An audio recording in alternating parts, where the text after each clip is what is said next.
What's up everyone, David here. I hope you guys are having a great day. By popular demand, I got so many requests for this one, and for good reason. It's an awesome unit. Today we finally take a look at the Elysia XMAX rack version, a marvel of dynamic control and tonal shaping, and actually a lot more. I briefly tested this unit at NAMM and I was very impressed, even right there on the floor. Although I'm not surprised because Elysia makes some of the greatest gear on the market. Speaking of which, I don't have any more space, but I will find space for an alpha. The amount of option, the way that the concept of multiband compression is implemented in this unit, the clipper, and so many other things make the XMAX a quite unique unit. But all these functions and features actually translate in real-world application, giving you possibilities that I don't think any other machine can give you at an affordable price, and in this case, in only one rack unit. I feel like especially for those people who are starting with analog and they're looking at their first pieces or want a 2-bus processor that does many things, it doesn't break the bank, this should definitely be at the top of the list. But is this unit perfect? Is there anything not to like? Maybe. Let's get into the video and I'll tell you everything about the Elysia XMAX.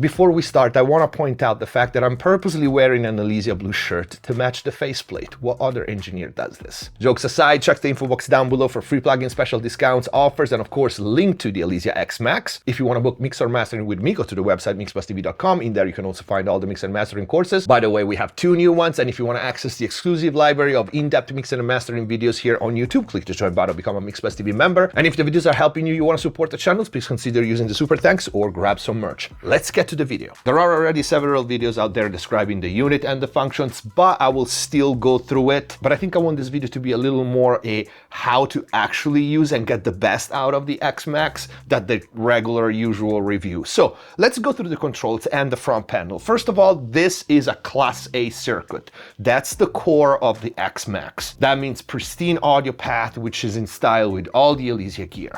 Starting from left to right, we have the 3 threshold controls. So the multiband processing here is divided in low, mids, which means everything from the low crossover frequency and up. And the 3rd threshold is the side compression, so the compression on the stereo portion of the signal. These thresholds, or better, I should say the compression, can be linked or unlinked.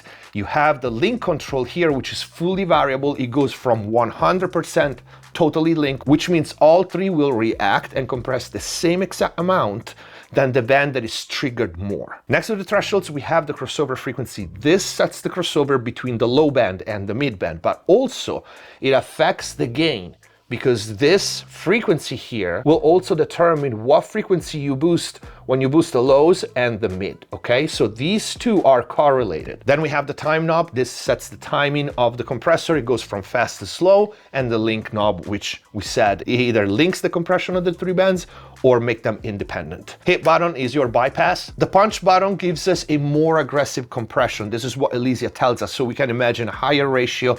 But I also noticed something, that this might change the knee. In fact, I want to show you something. Without touching the settings, if I play some audio with the punch engaged, this is a drum loop, right? So it's always the same. You can see the amount of compression, right? I have more here on the mid, a little bit on the lows, a little bit on the side. If I disengage the punch, you see how the ratio of the compression changes between the low and the mids and the side? So I suspect that the punch also changed something either in the detector or in the threshold, which is very interesting because it's not just a simple higher ratio, and it actually gives us more punch, and on some material really adds a lot of energy. Then we have the low-mo, which is my least favorite feature on this unit. This basically engages a high-pass filter on the sides. Now, I had several videos on cutting lows on the side. Obviously, this is a useful option to have. My problem with this is that most people will engage it just because, thinking that it's always better, and that's not the case, okay? So it's a good option to have, but most times You do not need to engage that, okay? But it's cool that they put it there. It can improve monocompatibility, sometimes it can fix some issues, but do not engage it by default, okay? Then we have one of my favorite things about Elysia gear, which is their logo that is backlit. Super, super classy. And of course, our extensive metering, and I'm very impressed how they implemented so much metering in one rack space. We have gain reduction for the low band, gain reduction for the mid, gain reduction for the side, and then the S clip. Yes, of course, because this unit has an amazing clipper derived from the behemoth that is the alpha compressor. And if this clipper is anything like that, it's worth the price just for that. We have level metering for mid and side, and of course we have our makeup gains here. One for the lows, one for the mid, and one for the side, same as for each band of compression.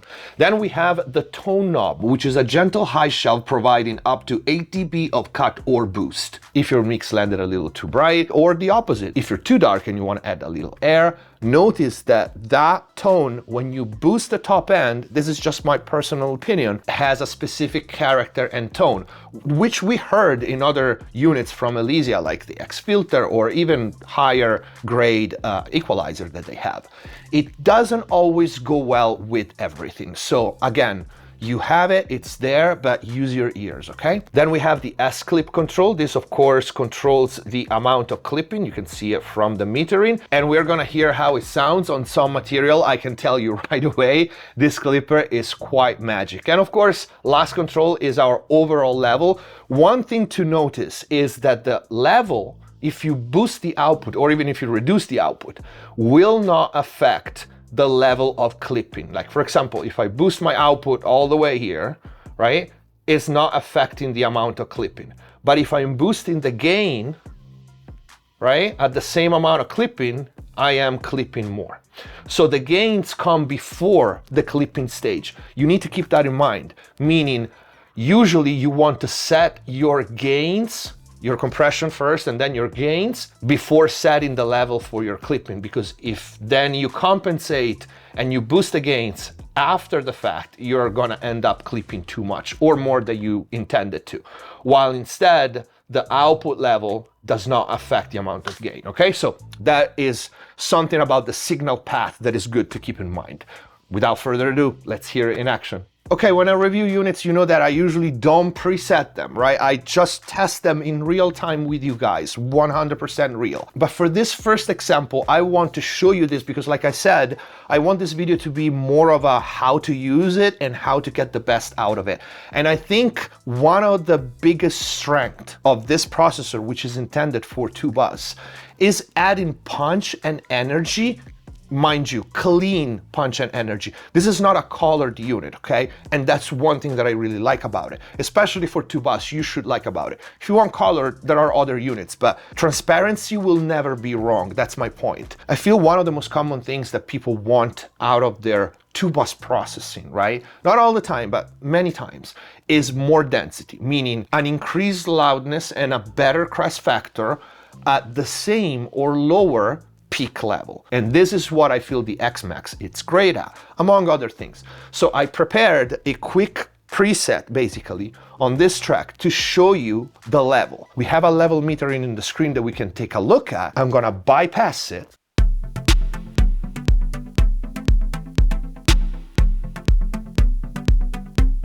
And now with XMAX,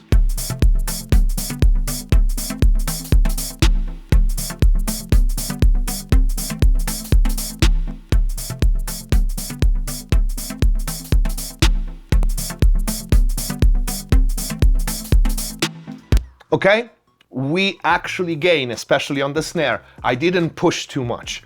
We gain headroom. We have a lower nominal level, but we have a much improved punch, low end, and density.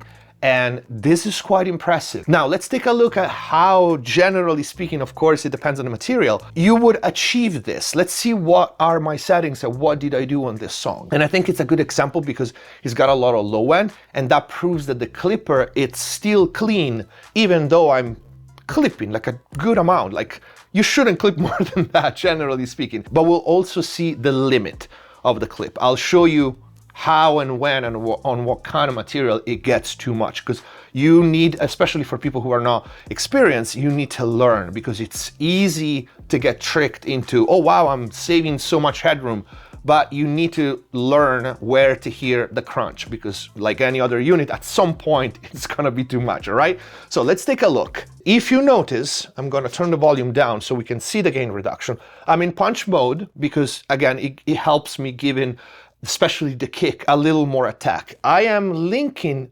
50% basically, because if I unlink completely, you can see that the sides don't get any gain reduction. The mid gets most of the compression, especially when the snare hits, and a little bit on the low end.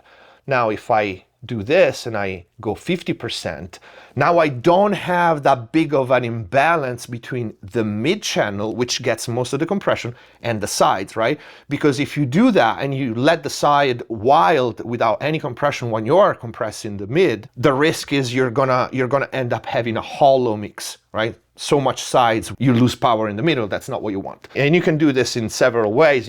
I could unlink and just go like this and tweak the sides, but I like a little bit of linking because it keeps the mix cohesive, okay? So the mid band is the one that triggers the most, so everything kind of follows what's in the mid. And if you notice, my crossover is all the way up, and I notice that most times I kind of like it that high. Because we have only, so to speak, two bands, I kind of want the mid to be mostly the high mids and high, and the low end being the muscle. So I don't often want the low end to compress like 50 and below or 60 and below only.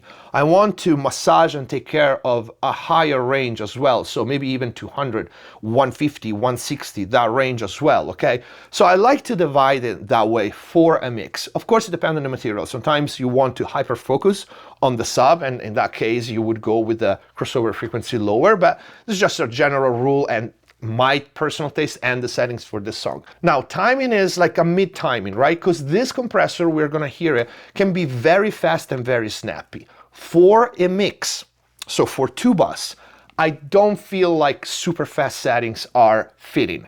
I like more mid settings because this thing is very transparent, and I like the curve of the release. And even if I put it not too fast, I notice, like for example, compared to other classic VCA compressors, I tend to put the release very fast on those compressors because I start hearing it lagging if I don't put the release fast, and it gives me more aggression. But this one, I notice that I don't feel this sluggish feeling if I put the release a little slower, and it actually helps making the mix more cohesive and glued. Now, gain, I'm pretty much compensating, as you can see, for the same amount I'm compressing, maybe a little more on the lows, but that's the point of the clipper, right? I can push a little more, and now I'm clipping here a little bit of pretty much kick and snare in the same amount, and I'm clipping quite a lot, and it sounds very clean. Now, this is not the case all the time. Depending on the material, you will be able to push the clipper a little more, and sometimes not that much. And that goes for any unit in the world. There's no one ticket and one size fits all. But this soft clipper is very, very good. Generally speaking, 7 times out of 10, you're safe to push it that much and you won't feel any artifact or any bed distortion, and you will gain quite some headroom. Tone in this case in flat, and that's pretty much it. Now that we heard this first preset, and this example, and kind of a starting point settings for something like this, let's play with this in real time a little bit.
I mean, I love it. And it's so fun to use because it really forces you, in a way, to rethink multiband compression, right? Because you have the low mids and sides as opposed to low mids and highs, right? It seems like silly, but it really gives you a different spectrum to work with, and you find yourself coming out with different results and a different sound that you would with, you know, conventional multiband compressor. And once again, the clipper is shaving off some nominal level, give us more headroom, and it just sounds good. And also the timing. I love to play with the timing. The timing really changes the mood of the material. I'm gonna exaggerate the settings a little bit.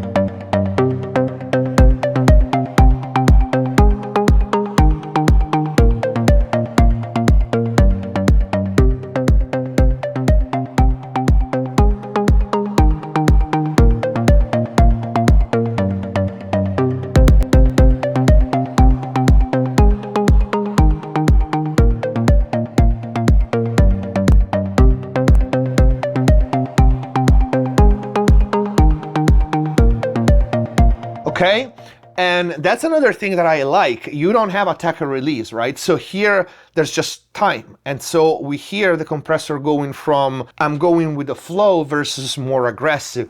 The impressive thing is that, again, I generally speaking don't really like slow release on two bus and program material. With this one, I kind of find myself liking it. So it's probably either a logarithmic type of release curve. So something is not probably linear, and it's extremely musical.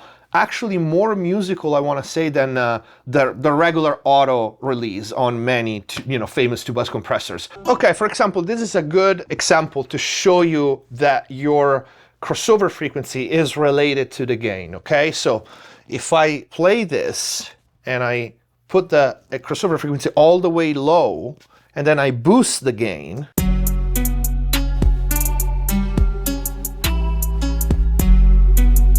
right? This is what I'm boosting.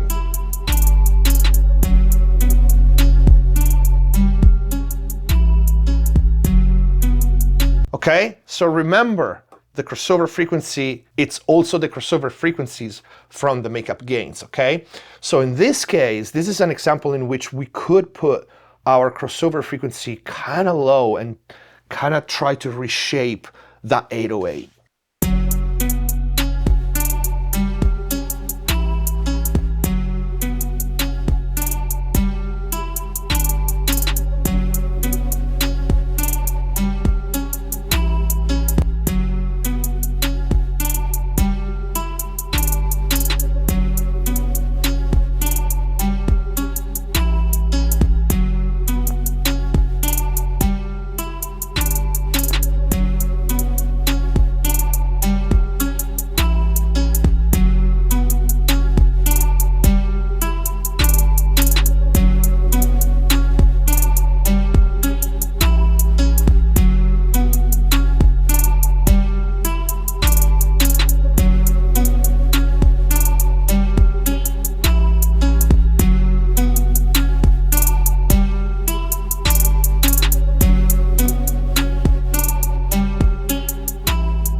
I think it's pretty cool.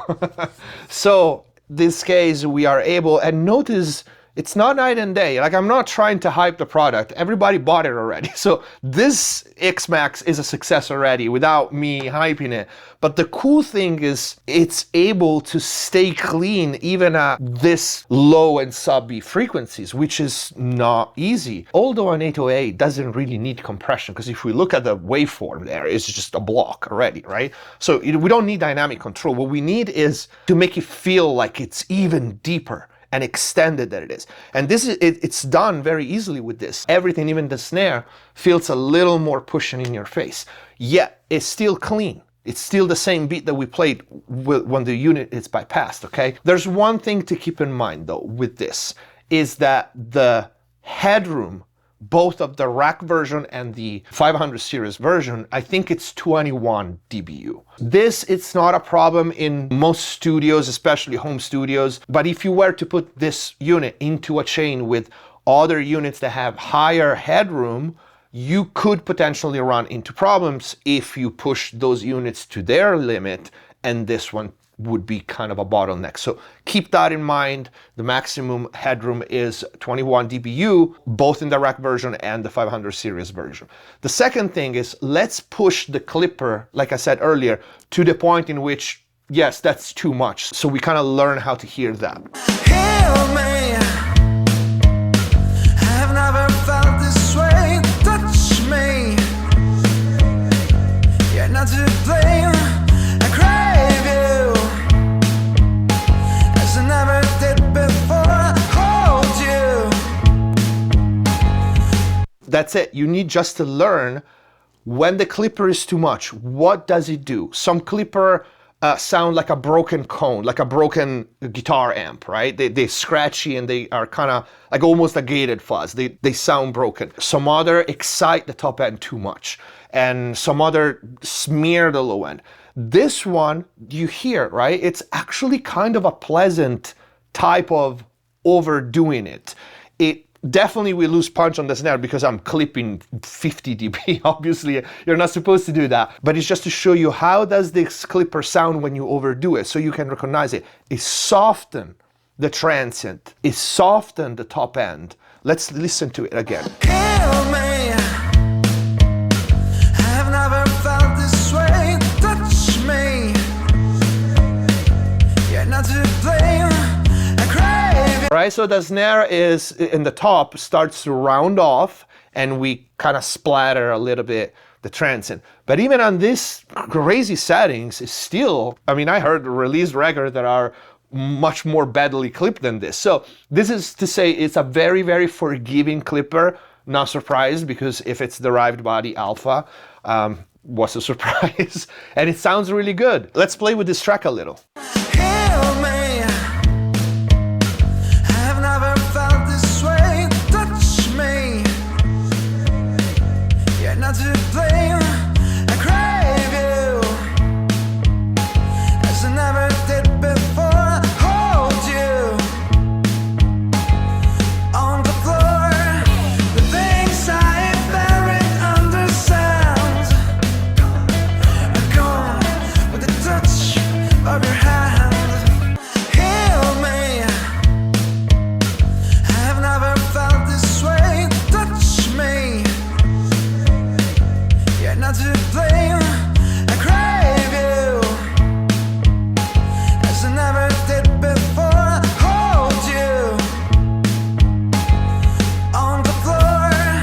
The things I buried under sound are gone with the touch of your hand. Heal me.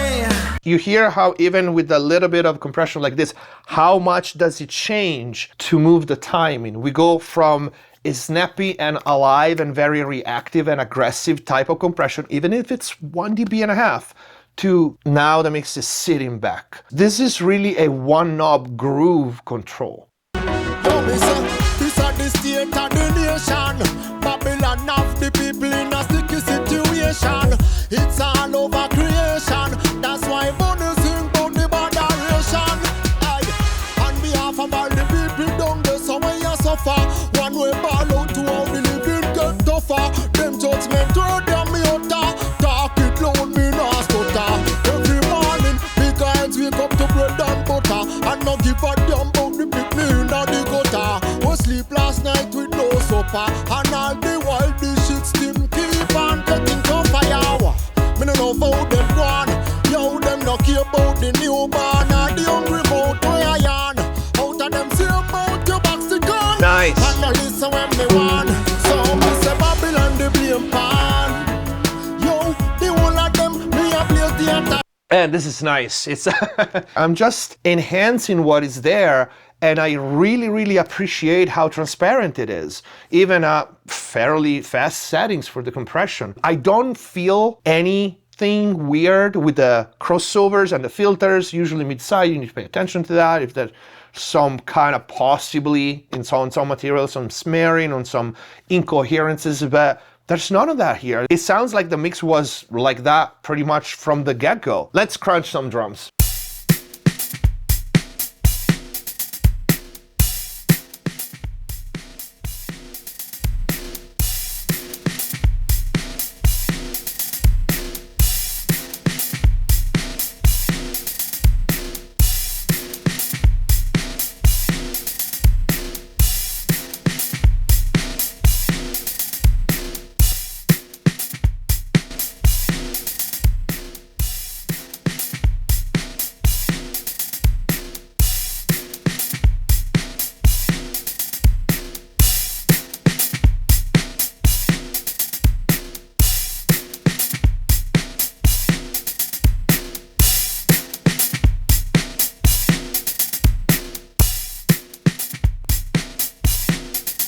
I'm obviously exaggerating right now on purpose to get like the crunch out of it, but on percussion, on percussive material, you hear overdoing the clipper has a sound. So obviously don't do it on a full mix, but you know what I mean?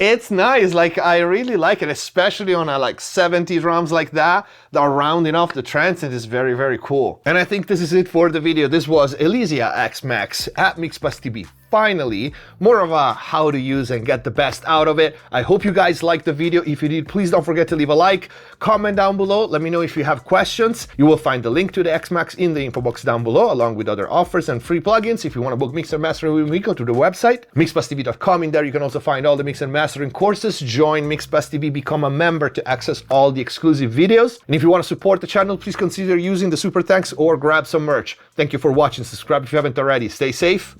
See you next time.